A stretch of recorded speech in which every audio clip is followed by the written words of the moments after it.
नमस्कार दोस्तों, स्वागत है आप सभी का आरबीएससी इंड्यूस क्लासेस में। आज हम इस वीडियो में पढ़ने वाले हैं राजनीतिक आंदोलन 1857 से लेके 1919 के बीच में क्या हुआ, किस प्रकार से राजनीतिक आंदोलन छिड़े, ये सब आज हम इस वीडियो में पढ़ने वाले हैं। हालांकि इस वीडियो में कुछ हम दो ही टॉपिक पढ़ पाएंगे, इसके अगले वाले वीडियो में हम इस टॉपिक को पूरा करेंगे, ठीक है ना। तो आज हम पढ़ेंगे राजनीतिक आंदोलन 1857 से लेके 1919 के बीच में जो कुछ भी हुआ, हम उसके विषय में आज हम जानकारी प्राप्त करने वाले हैं, ठीक है। देखिए 1858 में क्या हुआ था, 1857 में क्या हुआ था पता होगा आपको। 1857 में एक बहुत ही बड़ी क्रांति हुई थी, एक बहुत ही बड़ा विद्रोह हुआ था, जिसको हम 1857 की क्रांति कहते हैं या 1857 का विद्रोह भी कहते हैं। उस विद्रोह के बाद अंग्रेजों की जो आंखें थी वो खुल गई थी कि भी भारत में ये भी हो सकता है, ठीक है ना। तो उसी विद्रोह के बाद जो है काफी बदलाव आने लगे, काफी परिवर्तन आने लगे और धीरे धीरे जो राजनीतिक है, जो राजनीति है, जो सरकारी मामले हैं, उनमें भी धीरे धीरे जो है बदलाव आने लगे। भारत के जो लोगों की मांग थी, जो आकांक्षाएं थी, उनको भी धीरे धीरे जो अंग्रेजी सत्ता है वो मानने लगी। हम इस वीडियो में जो डिटेल में देखेंगे, अगले आने वाले वीडियो में भी डिटेल में देखेंगे कि किस प्रकार से राजनीतिक आंदोलन जो है आगे बढ़ता गया, ठीक है ना। और भारत की आज़ादी में राजनीतिक आंदोलन का भी महत्व एक बहुत बड़ा है, ठीक है। तो देखिए स्वतंत्रता संघर्ष का नेतृत्व 1857 में जो स्वतंत्रता संघर्ष हुआ उसका नेतृत्व कौन कर रहा था? सैनिक लोग कर रहे थे, जो सैनिक थे वही कर रहे थे, जो सामान्य जन थे, लोग थे वो कर रहे थे। लेकिन 1857 के बाद जो स्वतंत्रता का जो संघर्ष था, जो स्वतंत्रता, जो आज़ादी का जो संघर्ष था, वो कौन कर रहे थे? जो शिक्षित लोग थे, जो पढ़े लिखे लोग थे वो लोग कर रहे थे। जो भूमिपति थे, मतलब जो जमींदार लोग थे वो कर रहे थे। जो संपन्न लोग थे, जो अमीर लोग थे, अब जो है आज़ादी का पूरा जो नेतृत्व है इनके हाथ में आ गया था। जो पढ़े लिखे लोग थे, जो जमींदार भूमिपति लोग थे, जो शिक्षित लोग थे, इनके हाथ में जो है सारा नेतृत्व आ गया था। अब यही आज़ादी के लिए आगे कदम उठाने लगे, ठीक है। तो ये जो सारा आज़ादी का नेतृत्व इनके हाथ में आ गया, तो नेतृत्व हाथ में आने के बाद इन्होंने क्या क्या कार्य किए? पहले तो जो संसद थी उस समय की, जो इंग्लैंड की संसद थी, जो भारत में भी संसद थी, उनके सामने जो भारत के जो लोगों की मांग थी, उन मांग का स्मरण पत्र रखते कि भाई ये मांग है लोगों की, ये आकांक्षा है, उसका स्मरण पत्र रखते थे।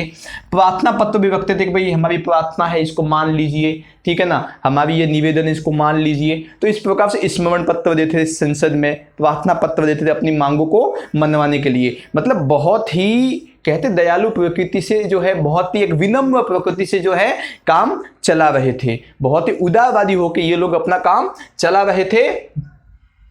और ये लोग क्या करते थे कि जो शिक्षित लोग थे, जो पढ़े लिखे लोग थे, उनको अधिक से अधिक संगठित करने का प्रयास करते थे। शिक्षित लोगों को इकट्ठा करने की कोशिश करते थे, एक दूसरे से मिलाने की कोशिश करते थे, एक संगठन बनाने की, ग्रुप बनाने की कोशिश करते थे, ताकि वही शिक्षित लोगों को शोषण, अंग्रेजी शासक जो है, अंग्रेजी लोग जो वो कैसे शोषण करते हैं हमारा, कैसे खून सूंचते हैं हमारा, किस प्रकार से कर लगाते हैं, किस प्रकार से सामाजिक हो, आर्थिक हो, धार्मिक हो, किस प्रकार से हमारा शोषण किया जाता है, उन सब शोषण की जानकारी इनको दी जाती थी और आम जन तक ये जानकारी पहुंचाई जाती थी और नागरिकों को क्या किया जाता था? जागृत किया जाता था ये सब जानकारी पहुंचा के, ठीक है ना। ये जो लोग थे, इन्होंने जो अपना राजनीतिक आंदोलन चलाया, इन लोगों को जो इंग्लैंड के जो उदारवादी लोग थे उन पर जो है बड़ा विश्वास था। भाई भारत में जो भी लोग थे वो इंग्लैंड के ही थे, लेकिन वो आके शासक बन गए थे। भाई अच्छे लोग भी होते हैं ना, तो इनको लगा कि भाई इंग्लैंड में अच्छे लोग हैं, उदारवादी लोग हैं, बड़े दयालु प्रकृति के लोग हैं, तो उनको इंग्लैंड के जो उदारवादी लोग थे उन पर विश्वास था। इसीलिए उन्होंने, मतलब इन्होंने, जो इंग्लैंड के उदारवादी लोग थे,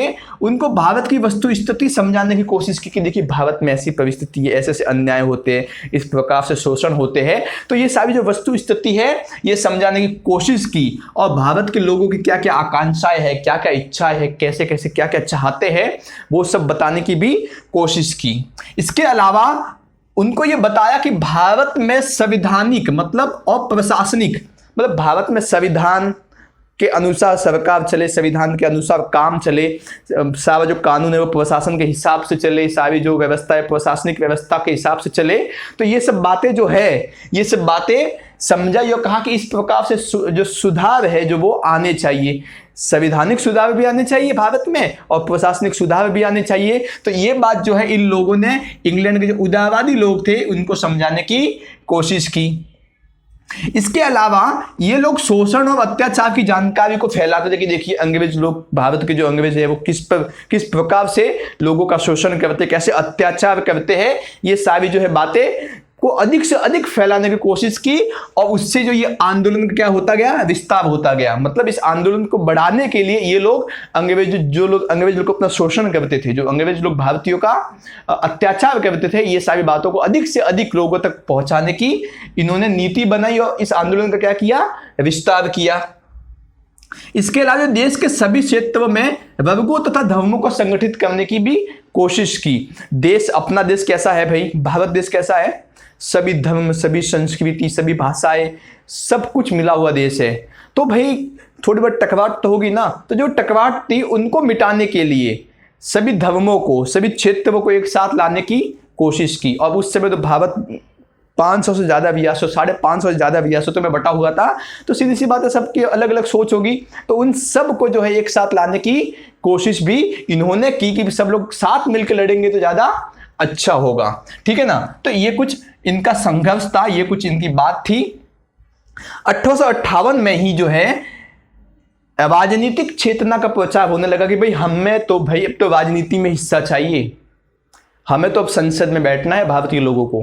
तो जो राजनीतिक चेतना थी उसका प्रचार होने लगा। ठीक है ना। तो 1858 के बाद राजनीतिक चेतना का क्या होने लगा, प्रचार होने लगा। कैसे होने लगा, देखिए क्या क्या लोगों की आकांक्षाएं बढ़ी, क्या क्या भारतीयों की आकांक्षाएं बढ़ी, वो सब हम इसमें देख लेते हैं। तो देखिए भाई हम लोग जो है, ये जो लोग हैं, ये जो शिक्षित लोग थे, इनके हाथ में जो पूरा स्वतंत्रता का जो नेतृत्व आ गया था, ये लोग ने अंग्रेजों के सामने मांग रखी, कुछ मांगे जो थी उनको मान लिया, कुछ निवेदनों को उन्होंने मान लिया।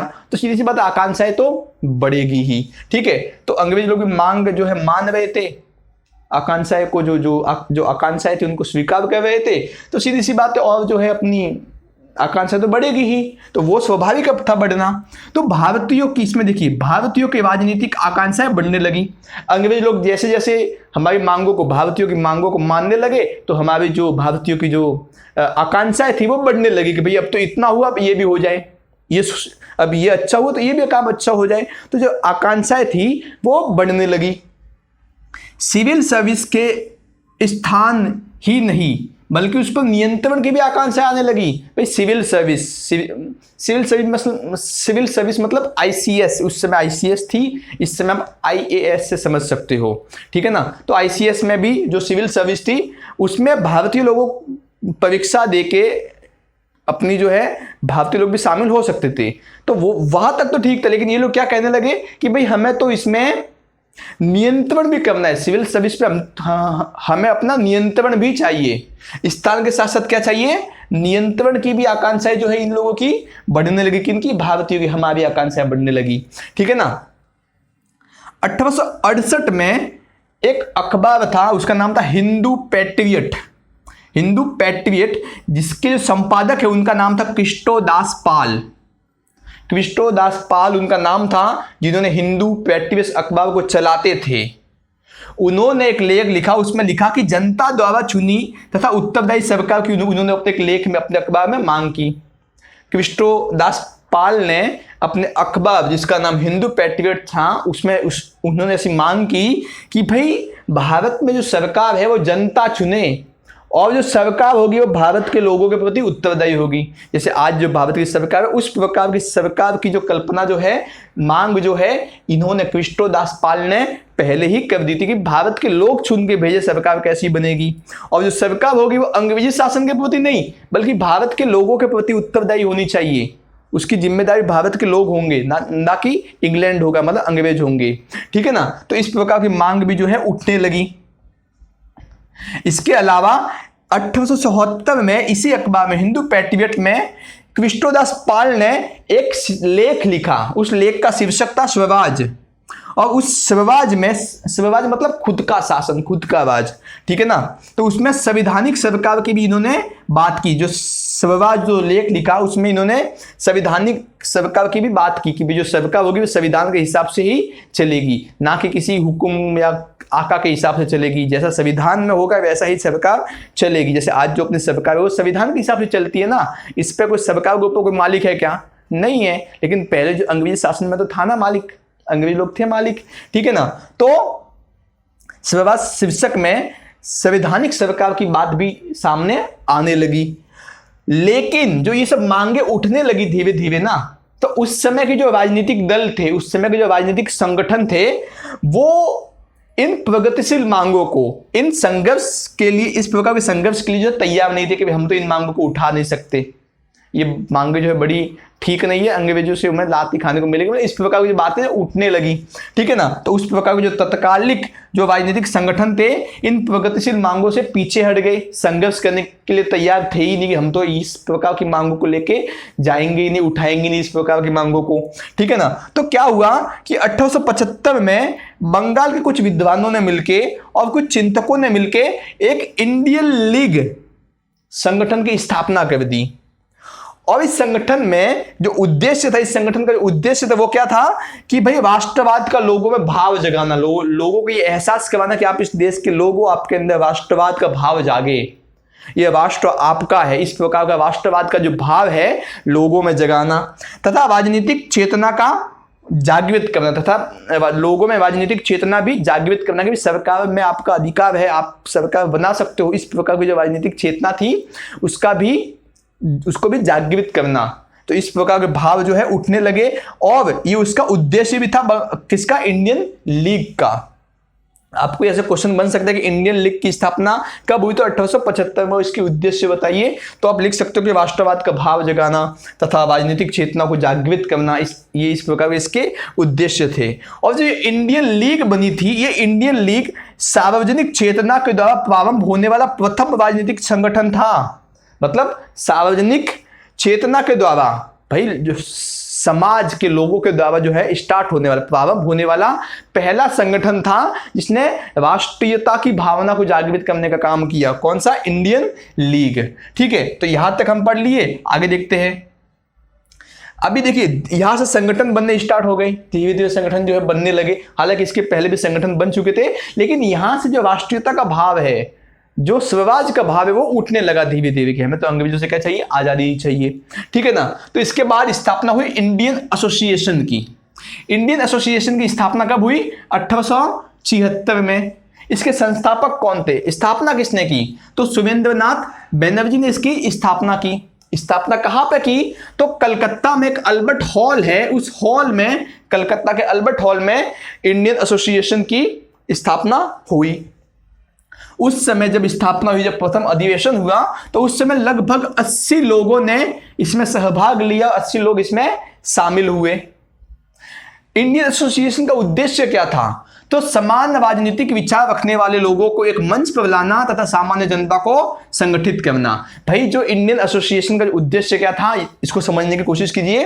इंडियन एसोसिएशन का उद्देश्य ये था कि जो भाई इसकी विचारधारा है, इंडियन एसोसिएशन की जो विचारधारा है, जो इंडियन एसोसिएशन की सोच है, उस सोच से मेल जोल खाते लोगों को इकट्ठा करना कि अच्छा आपकी भी राष्ट्रवाद वाली सोच है, आप हमारे साथ मिल जाइए, आपकी देशभक्ति वाली सोच है, आप हमारे साथ मिल जाइए। इस प्रकार की जो सोच रखने वाले लोग थे, जो इनसे इंडियन एसोसिएशन के सोच से जो मेल खाते थे, जो विचारधारा एक जैसी लोगों की होती थी, उनको साथ में लेते थे, उनका एक संगठन बनाते थे और आम जनता को जाके जागृत करते थे, उन तक उनकी अपनी बातों को पहुंचाते थे, ठीक है ना। तो आज हमने क्या पढ़ा? राजनीतिक आंदोलन 1857 से लेकर 1919 पढ़ा।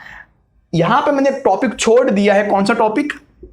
INC, Indian national Congress. वो मैं अगले वीडियो में आपको अच्छे से बताऊंगा, क्यों भाई ये बहुत इंपॉर्टेंट टॉपिक है, उसको एक प्रमुख रूप से जो है महत्व मिलना चाहिए, इसलिए अगले वीडियो में हम इस INC को अच्छे से पढ़ेंगे, ठीक है। तो आज हमने इतना पढ़ा, हालांकि इतना कुछ इंपॉर्टेंट था नहीं, INC जो है इंपॉर्टेंट टॉपिक है, इसलिए मैंने इसको एक अलग से ही वीडियो बनाने की सोची, ठीक है। तो आप ऐसे थोड़ा बहुत पढ़ेंगे तो भी चलेगा एग्जाम के लिए, लेकिन INC के लिए जो एग्जाम की दृष्टि से भी बहुत महत्वपूर्ण टॉपिक है। तो आज हमने इतना पढ़ा। इसके रिलेटेड आपको कोई भी डाउट हो तो आप मुझे अवश्य बताइए, आपके लिए बैठा हो कमेंट कीजिए, ठीक है। तो आज के लिए बस इतना ही, धन्यवाद।